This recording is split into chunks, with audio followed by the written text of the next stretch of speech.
Hello student, welcome to my easy English YouTube channel. আজকে আমি তোমাদের একটি গল্প পড়াবো, যে গল্পটির নাম it all began with trip trip. তোমাদের পাঠ্যপুস্তকের লেসন 1-এ রয়েছে।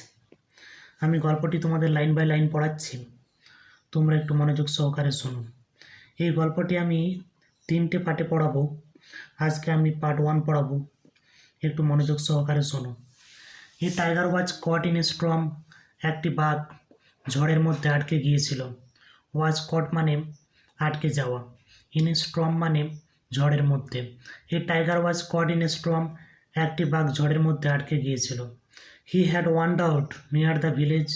সে গ্রামের কাছাকাছি অংশে ঘোরাঘুরি করছিল। ওয়ান্ডার্ড শব্দের অর্থ ঘোরাঘুরি করা। লুকিং ফর সামথিং টু ইট, সে কোনো কিছু আহারের সন্ধানে ঘোরাঘুরি করছিল। অর্থাৎ একটি বাঘ গ্রামের একেবারে সংলগ্ন স্থানে বা সংলগ্ন অংশে ঘোরাঘুরি করছিল আহারের সন্ধানে। On the outskirt of that village, সেই গ্রামের একেবারে শেষ প্রান্তে। আউটস্কার্ট শব্দের অর্থ হচ্ছে শেষ প্রান্ত। On the outskirt of that village, গ্রামের একেবারে শেষ প্রান্তে। Lived an ill tempered old women, একটি খিটখিটে বৃদ্ধা বাস করতেন। ইল টেম্পার্ড শব্দের অর্থ খিটখিটে। দ্য টাইগার হার্ডেল ইন শেল্টার, বাঘটি গুটিসুটি মেরে আশ্রয় নিয়েছিল। Close to the wall of the women shirt, সেই বৃদ্ধা মহিলার কুটির ঘর, সেই কুটির ঘরের দেওয়ালের একেবারে কাছে সেই বাঘটি গুটিসুটি মেরে আশ্রয় নিয়েছিল। দ্য টাইগার হার্ডেল ইন শেল্টার, সেই বাঘটি গুটিসুটি মেরে আশ্রয় নিয়েছিল। ক্লোজ টু দ্য ওয়াল, একেবারে দেওয়ালের কাছে।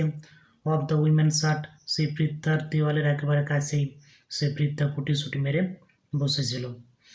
The woman was feeling very ill temper that night, বৃদ্ধার সেই রাতে মেজাজটা খুব খিটখিটে ছিল।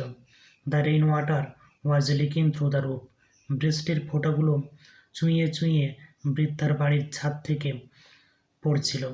দেয়ার is no escape from this trip tip, এই বৃষ্টির ফোঁটা থেকে পালিয়ে যাওয়ার কোনো উপায় নেই। There is no escape, escape শব্দের অর্থ হচ্ছে পালিয়ে যাওয়া। There is no escape from this trip tip, এই ট্রিপ টিপ থেকে, এই বৃষ্টির ফোঁটা থেকে পালিয়ে যাওয়ার কোনো উপায় নেই।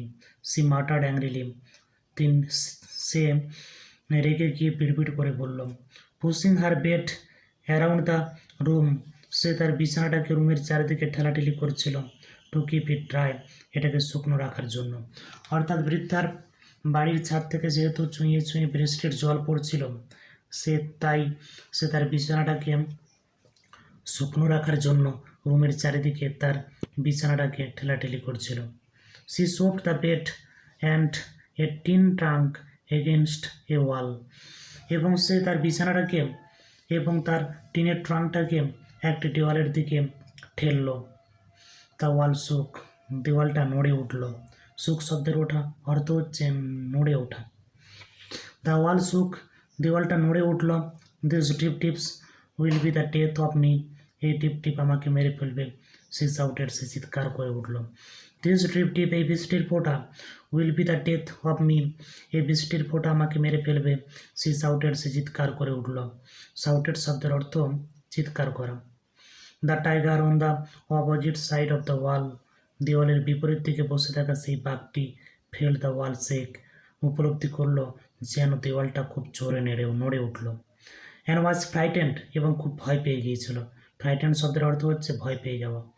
The trip tip must B A vary dreadful creatures, এই ট্রিপ টিপ, এই বৃষ্টির ফোঁটা নিশ্চিতভাবে কোনো ভয়ঙ্কর প্রাণী হবে। হি থট, সে ভাবল। মিন হোয়াইল, ইতিমধ্যেই Bholenath the Potter was out in the night, Bholenath কুমোর সে রাতের অন্ধকারে বেরিয়ে পড়েছিল। লুকিং ফর হিজ ডঙ্কি, তার গাধাটিকে খোঁজার জন্য। লুকিং ফর শব্দের অর্থ হচ্ছে খোঁজা। ইন দ্য স্টর্ম, সেই ঝড়ের মধ্যে। সেই ঝড়ের রাতে কুমোর ভোলেনাথ রাতের অন্ধকারে বেরিয়ে পড়েছিল তার গাধাটিকে খোঁজার জন্য। সাডেনলি, হঠাৎ করে, হি স অ্যান অ্যানিম্যাল, সে একটি প্রাণীকে দেখতে পেল। হাডেলড ইন দ্য ডার্ক, অন্ধকারের মধ্যে গুটিসুটি মেরে বসে রয়েছে। এগেনস্ট দ্য ওয়াল, একেবারে দেওয়ালের পাশেই। অফ দ্য উইমেন শার্ট, সেই বৃদ্ধা মহিলার। অর্থাৎ সেই বৃদ্ধার বাড়ির দেওয়ালের একেবারে পাশেই একটি প্রাণীকে অন্ধকারের মধ্যে গুটিসুটি মেরে বসে থাকতে আমাদের গল্পের প্রধান চরিত্র ভোলেনাথ দেখল। Thank you.